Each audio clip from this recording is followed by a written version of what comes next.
Whenever I see girls and boys selling lanterns on the streets. Per months na naman, kaya naglitawan na naman ang mga memes na gaya nito.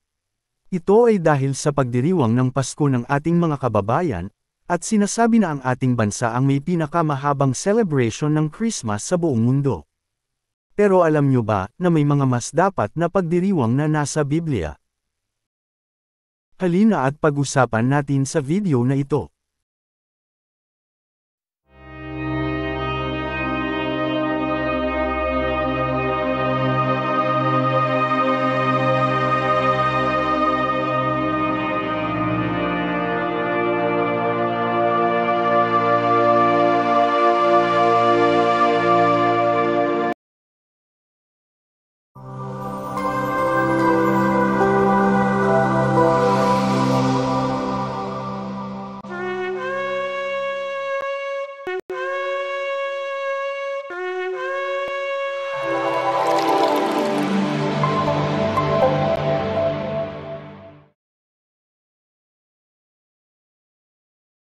Mabuhay!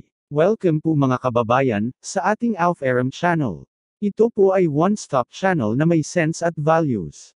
Hangad at nais po ng channel na ito, ang makapaglingkod sa ating mga kababayan sa pamamagitan ng pagbibigay linaw, at tamang pagpapahayag ng katotohanan, na may matibay na batayan at walang halong bias, discrimination, at exclusivism o division.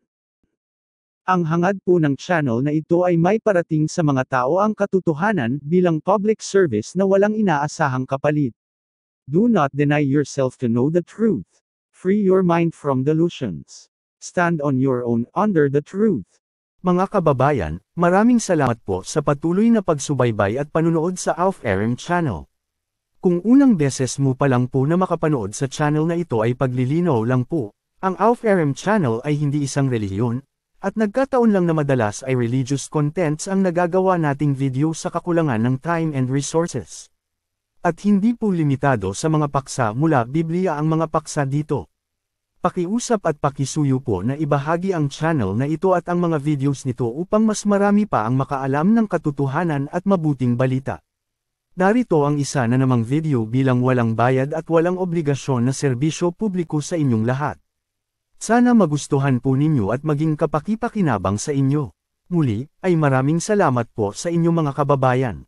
Mabuhay kayong lahat, maligayang panunood at pakikinig.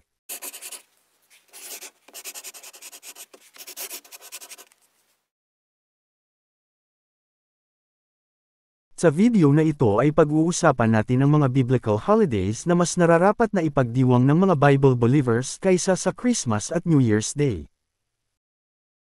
Isang halimbawa dito ang tinatawag na fall festivals gaya ng Feast of Tabernacles na nagaganap sometime in September or October. Kaya hindi ito fixed sa Gregorian solar calendar dahil iba ang calendar ng gamit ng Bible, which is an astro-lunisolar calendar. Nag-uumpisa ito sa tinatawag na Yom Teruah o Feast of Trumpets. Ito naman ang itinuturing na New Year o Rosh Hashanah ng mga Jews bilang umpisa ng kanilang civil year. Karamihan sa mga pagdiriwang na ito ay mga memorial sa mga pangyayari sa panahon ng Exodus. Gaya ng Festival of Tents, o Tabernacles. Mababasa ito sa Leviticus chapter 23. Sinasabi sa verse 2 na ang mga ito ay mga kapistahan ng Elohim. Hindi ito kapistahan ng Israel o ng mga Jews, kundi kapistahan ng Elohim, at para sa Kanya.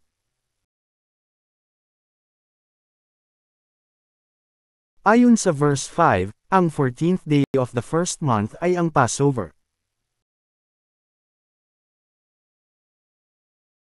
Ayon naman sa verse 6, ang 15th day of the first month ay umpisa ng Feast of Unleavened Bread na binubuo ng 7 araw.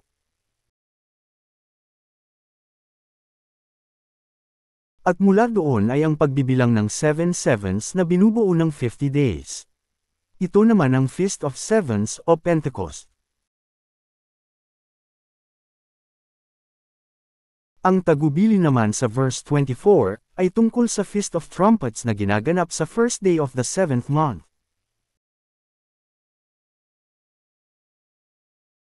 Ang 10th day of the 7th month ay ang Day of Atonement.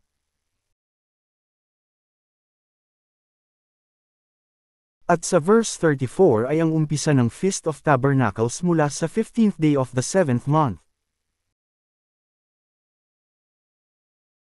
Ipapaliwanag po natin ang tungkol sa Fall Festival sa mga darating na araw bilang paghahanda sa darating na mga kapistahan gaya ng Feast of Trumpets, Day of Atonement, at Feast of Tabernacles, and the 8th Day Assembly.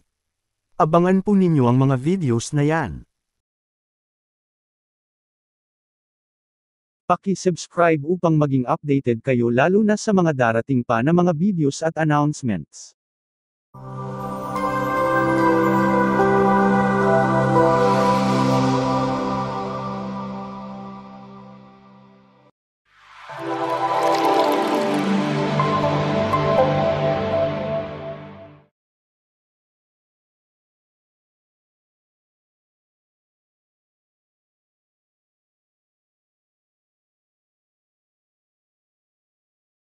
Kung inyo pong mamarapatin, ay bukod po sa pag-subscribe, ay paki-like po ang aming video kung inyong nagustuhan, at pakisuyo na rin po na e-share at huwag kalimutan na pindutin ang notification bell. Kung kayo po ay may katanungan po na, at anumang concern ay paki-comment po sa ibaba. Kababayan, maraming salamat po ulit sa inyong panahon at panunood. Huwag po ninyong kalimutan na ibahagi ang channel na ito at ang mga videos nito upang mas marami pa ang makaalam ng katotohanan at mabuting balita. Yan lang po ang maliit na pabor na hinihiling namin. Muli, ay maraming salamat po sa inyong mga kababayan. Mabuhay po kayong lahat, hanggang sa muli.